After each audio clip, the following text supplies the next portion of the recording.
That very strange activity, standing in front of a group of people, acting somewhat like a windmill, it's a very strange career choice, it always strikes me. You're identified as a musician, you're part of some musical tradition, some sort of musical family, if you like, making great music, but you yourself are making zero sound.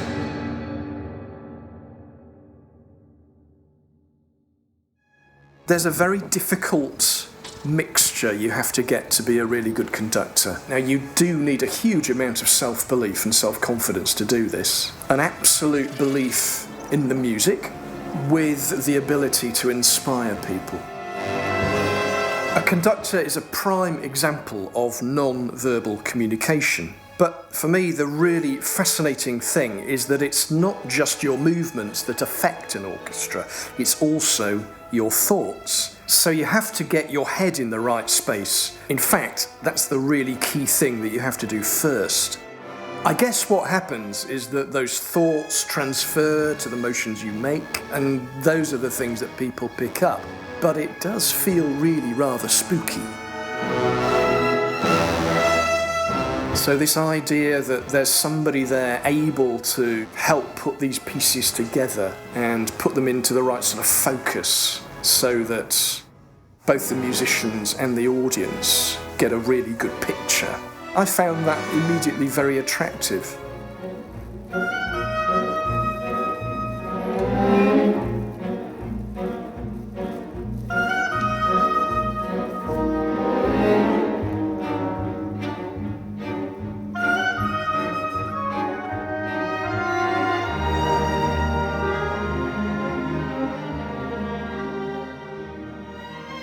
I want to draw people into something which I think is terribly moving and exciting.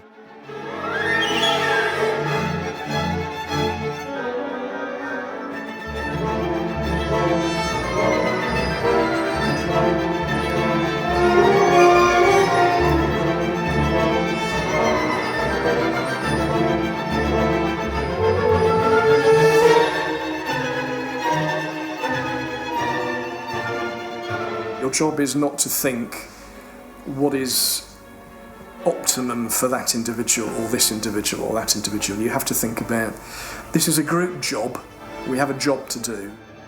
A bar later, people started to realise and then rushed all the opposite. So just, I know it's very hard to see them amidst everything else. I'll try and be terribly clear. Well done. Do you know where we are? Really Ponticello, please. Really, this is Ponticello. Really Ponticello. Nasty Ponticello stuff, yeah? When you've got a large group of people all pulling together, and there's something about that involvement, that teamwork, but that teamwork when you're actually creating sound, there's something there which I feel actually can have an immensely positive effect on people. That's really why I'm a conductor. It's that privilege of being a catalyst in the creation of a positive group effect. If anything, I think he was rushing slightly. Just do the same place once more. It's worth doing, isn't it? 3 before 9, and...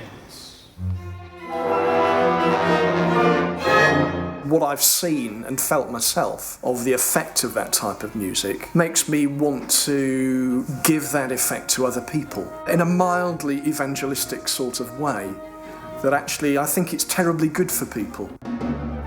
There's incredible power for good within what you're doing whenever you've got a group of people together.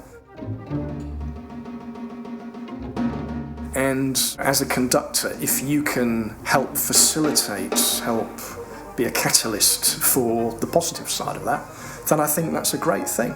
If people go away from that rehearsal actually feeling better than when they walked in, I'm really happy. Yeah, no, you played exactly what you would have expected. But after the pause, I give and 1, 2. So it's suddenly slightly slower just for the last bit. Just play the pause, please. Bang on the pause and...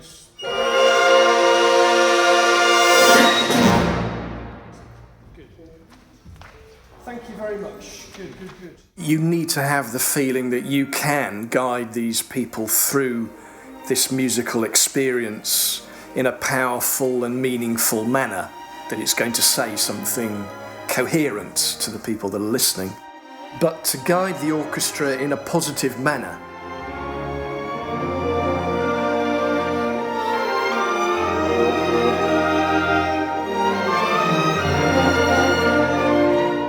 I wouldn't like it very much if I was pigeonholed to do a certain type of classical music and just that. I like it when there's variety. My work includes orchestral music, children's concerts, world premieres, and opera.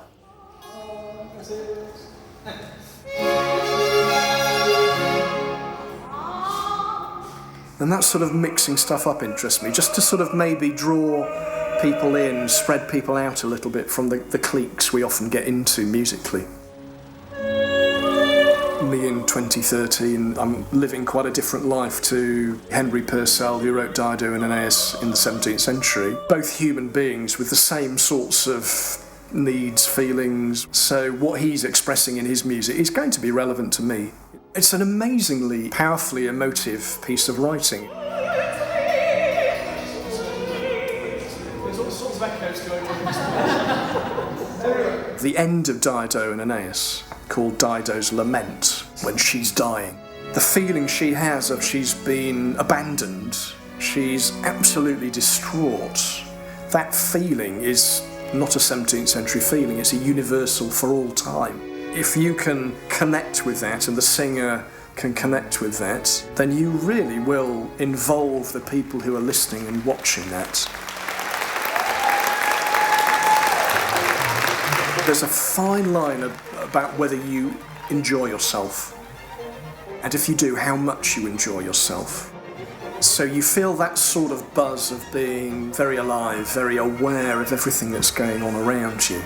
The task then is to take that amount of awareness and actually channel that into the focus that you need.